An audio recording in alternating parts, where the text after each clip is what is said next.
বাংলাদেশের নিছকই একটা ছাত্র আন্দোলন শুরু হয় জুন মাসে। তাদের দাবি ছিল সরকারি চাকরিতে কোটা দেওয়া চলবে না। এই আন্দোলন ধীরে ধীরে দানা বাঁধতে শুরু করে গোটা দেশ জুড়ে। ছাত্র সমাজ এর এই আন্দোলনকে সমর্থন জানায় দেশের বহু সাধারণ মানুষ। কিন্তু তৎকালীন হাসিনা সরকার এই আন্দোলনকে তাদের দলীয় ছাত্র সংগঠন ও পুলিশ দিয়ে দমন করতে যাওয়ায় হিতে বিপরীত হয়। পুলিশের গুলিতে ছাত্র নিহতের ঘটনায় এই আন্দোলন ক্রমশ হিংসাত্মক রূপ নেয়। পরিস্থিতি কন্ট্রোলের বাইরে চলে যাওয়ার আগেই জারি হয় কারফিউ, নামানো হয় সেনা, বন্ধ হয় ইন্টারনেট। এর মাঝেই দেশের সুপ্রিম কোর্ট থেকে কোটা সংস্কারের রায় আসে। 93% কোটা রাখা হয় মেধার ভিত্তিতে।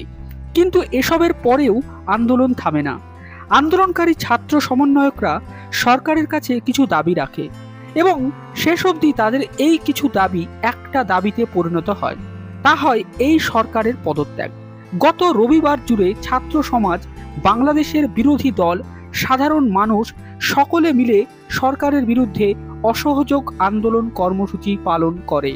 দাবি সরকারের পদত্যাগ, শেখ হাসিনার পদত্যাগ। পরিস্থিতি ক্রমশ নিয়ন্ত্রণের বাইরে চলে যেতে থাকে। শেখ হাসিনা এই আন্দোলনকে যে কোনো পরিস্থিতিতে দমানোর চেষ্টা করেন। বাড়তে থাকে মৃত্যু মিছিল, দেশ জুড়ে ছড়িয়ে পড়তে থাকে আন্দোলন ও হিংসা।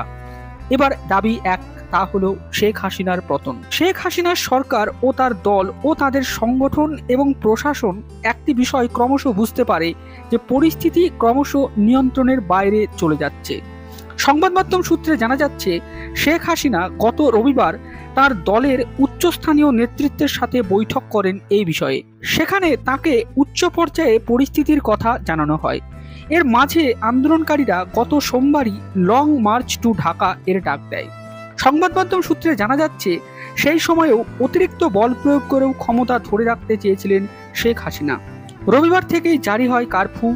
দলীয় স্তরেও সিদ্ধান্ত হয় আন্দোলনকারীদের কোনো মতে ঢাকাতে প্রবেশ আটকাতে হবে। বন্ধ করা হয় দেশ জুড়ে ইন্টারনেট। কিন্তু সংবাদ মাধ্যম সূত্রে জানা যাচ্ছে, দলীয় কিছু উচ্চস্তরের নেতা ও গোয়েন্দারা নাকি রবিবারই শেখ হাসিনাকে জানায় সোমবারে ঘটতে চলা ভয়াবহতার কথা এবং তাকে জানায় যে শেখ হাসিনা বা আওয়ামী লীগ সরকার যেন ক্ষমতা সেনার হাতে হস্তান্তর করে। কিন্তু শেখ হাসিনা এ বিষয়ে নাকি রাজি হননি। সোমবার সকাল থেকেই যখন হাজার হাজার মানুষের ঢল ঢাকা অভিমুখে যাত্রা করে, তখন আওয়ামী লীগ দল এবং তাদের বিভিন্ন সংগঠন এবং স্থানীয় প্রশাসন ও পুলিশ বুঝে যায় এখন পরিস্থিতি তাদের নিয়ন্ত্রণের বাইরে। সোমবার ভোর থেকেই কারফিউ কড়াকড়ি করার উদ্যোগ নেওয়া হলেও বেলা বাড়ার সঙ্গে সঙ্গে দেশের বিভিন্ন প্রান্ত থেকে হাজারো হাজারো মানুষ কারফিউ ভেঙে ঢাকা শহরে ঢুকতে শুরু করেন। সকাল 10টা নাগাদ রাজধানীর বিভিন্ন প্রান্তে লাখো লাখো জমায়েত শুরু হয়। বাংলাদেশ গণমাধ্যমে প্রচারিত সংবাদ থেকে জানা যায়, শেখ হাসিনা সকাল 10:30টায় দেশের 3 বাহিনী প্রধান ও পুলিশ প্রধানকে গণভবনে ডেকে একটি বৈঠক করেন। বৈঠকে শেখ হাসিনা সার্বিক পরিস্থিতি কেন সামলানো যাচ্ছে না তা নিয়ে জানতে চান। শেখ হাসিনা সেনাপ্রধানদের প্রশ্ন করেন, আন্দোলনকারীরা কারফিউ ভেঙে কিভাবে রাজধানীর মধ্যে ঢুকে পড়ছে এবং কেন সেনারা কঠোর হচ্ছে না। কিন্তু সেনাপ্রধান ও পুলিশ প্রধান জানান পরিস্থিতি এখন নিয়ন্ত্রণের বাইরে চলে যাচ্ছে। এই মুহূর্তে প্রশাসন যদি কঠোর হাতে পরিস্থিতি দমন করার চেষ্টা করে তাহলে সাধারণ মানুষের উপর গুলি চালাতে হবে এবং বহু সাধারণ মানুষ তাতে মারা যাবে এবং এই কাজটা প্রশাসন এই মুহূর্তে করতে পারবে না।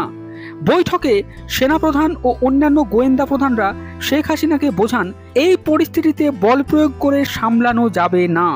সকলে মিলে শেখ হাসিনাকে সমগ্র পরিস্থিতি বুঝিয়ে পদত্যাগ করানোর কথা বলা হয়।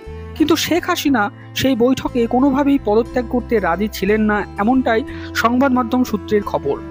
সবশেষে শেখ হাসিনার পরিবারের বিভিন্ন সদস্য এবং বিভিন্ন উচ্চ পর্যায়ের নেতৃবৃন্দ এবং তার দলীয় বিভিন্ন উচ্চ পর্যায়ের নেতা, প্রশাসনিক প্রধানরা, এছাড়াও সেনা প্রধানরা দেশের জরুরি অবস্থা বিবেচনা করে এবং দেশের সামগ্রিক পরিস্থিতি বিবেচনা করে তাকে পদত্যাগে রাজি করান এবং পদত্যাগের জন্য তাকে মাত্র 45 মিনিট সময় বেঁধে দেওয়া হয়। তার কারণ দেশের পরিস্থিতি এই মুহূর্তে এমন একটা জায়গায় চলে গেছে যেখানে প্রশাসন কোনোভাবেই এই পরিস্থিতিকে মোকাবিলা করতে পারবে না। সেনাপ্রধানরাও পরিষ্কার শেখ হাসিনাকে জানিয়ে দেয় যে তারা কোনোভাবেই সাধারণ মানুষের ওপর বল প্রয়োগ করতে পারবে না। এই মুহূর্তে সাধারণ মানুষ গোটা রাজধানী জুড়ে ছেয়ে ফেলেছে। শেখ হাসিনার আর কোনোভাবেই কোনো মুহূর্তেই তার পদ আঁকড়ে থাকা চলবে না, তাকে পদত্যাগ করতে হবে এবং তাকে এই দেশ ছেড়ে চলে যেতে হবে। অবশেষে শেখ হাসিনার বোন শেখ রেহেনা এবং তার পরিবারের অন্যান্য সদস্যরা এবং তার ছেলে এবং সেনাপ্রধানরা তাকে পদত্যাগ করানোর ব্যাপারে রাজি করান। শেখ হাসিনা সবশেষে একটি ইচ্ছে প্রকাশ করেন যে তিনি দেশবাসীর উদ্দেশ্যে একটি ভাষণ রেকর্ড করতে চান, কিন্তু সেনাপ্রধানরা শেখ হাসিনাকে এ বিষয়ে ৪৫ মিনিট সময় বেঁধে দেন। তার কারণ গোয়েন্দা সূত্রে খবর আসে আন্দোলনকারীরা গণভবনমুখী হয়েছেন, তাদের আটকানো এই মুহূর্তে অসম্ভব। এখন দেরি করলে শেখ হাসিনাকে গণভবন থেকে কোনো মতেই আর বের করা যাবে না। সেনাপ্রধানরা শেখ হাসিনাকে এই সমস্ত ব্যাপার বিবেচনা করে ৪৫ মিনিট সময় বেঁধে দেন তাকে পদত্যাগ করার জন্য। অবশেষে শেখ হাসিনা তার পদত্যাগ পত্রে সই করেন এবং তিনি গণভবন ত্যাগ করেন। বিভিন্ন গণমাধ্যম থেকে একটি ভিডিওতে দেখা যায় যে সামরিক হেলিকপ্টার থেকে নেমে পাশের কালো রঙের একটি গাড়িতে উঠছেন শেখ হাসিনা ও তার ছোট বোন এবং তাদের পাহারায় রয়েছে স্পেশাল সিকিউরিটি ফোর্স। বাংলাদেশের গণমাধ্যম থেকে জানা যায় শেখ হাসিনা পদত্যাগপত্রে সই করেন প্রধানমন্ত্রীর বাসভবন গণভবনে। এরপর গণভবন থেকে সামরিক বাহিনীর একটি হেলিকপ্টারে চড়ে বিমানবন্দরের রানওয়ে পর্যন্ত যান শেখ হাসিনা। সোশ্যাল মিডিয়া এবং গণমাধ্যমে ছড়িয়ে পড়া ভিডিওটি মূলত এই রানওয়েতে নামার দৃশ্য। এরপর রানওয়ে থেকে কালো রঙের গাড়ি চড়ে পাশের রানওয়েতে রাখা বিমান বাহিনীর একটি ট্রান্সপোর্ট উড়োজাহাজে চড়ে শেখ হাসিনা ভারতের উদ্দেশ্যে রওনা দেন। জানা যাচ্ছে সংবাদ মাধ্যম সূত্রে। শেখ হাসিনার পদত্যাগ ও দেশত্যাগের খবর দেশ জুড়ে ছড়িয়ে পড়তেই জনতার মধ্যে দেখা যায় উল্লাস। তারা প্রধানমন্ত্রীর বাসভবন গণভবনে ঢুকে পড়েন। পরবর্তী পর্যায়ে সেনাপ্রধান জাতির উদ্দেশ্যে ভাষণ দেন এবং প্রধানমন্ত্রীর পদত্যাগের কথা জানান। দেশের সমস্ত ক্ষমতা সেনাপ্রধান নিয়ে নিয়েছেন এমনটা ঘোষণা করা হয় এবং অন্তর্বর্তীকালীন একটি সরকার গঠন করার কথাও সেনাপ্রধান ঘোষণা করেন এবং দেশের অন্যান্য বিরোধী দলগুলোর সাথে আলোচনা করে একটি সিদ্ধান্তে আসার কথাও কিন্তু সেনাপ্রধান জানান।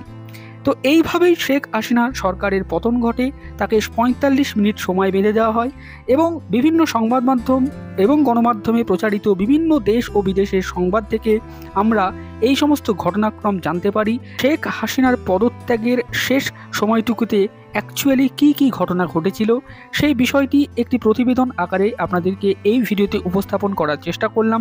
ভিডিওটি শেষ অবধি দেখার জন্য আপনাদের সকলকে জানাই অসংখ্য ধন্যবাদ।